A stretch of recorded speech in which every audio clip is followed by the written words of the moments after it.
Welcome back.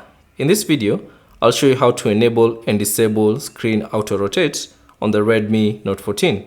So I'm using the Redmi Note 14 Pro Plus, but the same steps should apply for the other Redmi Note 14 phones.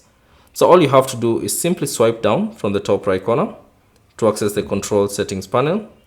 And then from here, simply find the auto rotate icon. So here it is with a padlock with the arrow around the padlock. So if you'd like to disable auto rotate, so simply tap on that icon, and when it turns blue, that means you have disabled auto rotate.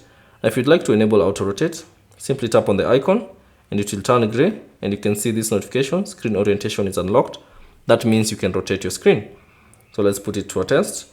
So if I launch YouTube, and then if I turn around the screen, there you go, it has successfully rotated my screen. Now let's say, for instance, if I want to disable it, simply find this icon by swiping down from the top right corner, find the screen rotate icon, tap on it, and now you can see the screen can no longer auto rotate. So that's basically it on how to enable and disable the screen auto rotate on the Redmi Note 14. Thanks for watching. If you have any questions, leave them down in the comment section below. And if you found this video useful, consider leaving a like and subscribe to the channel.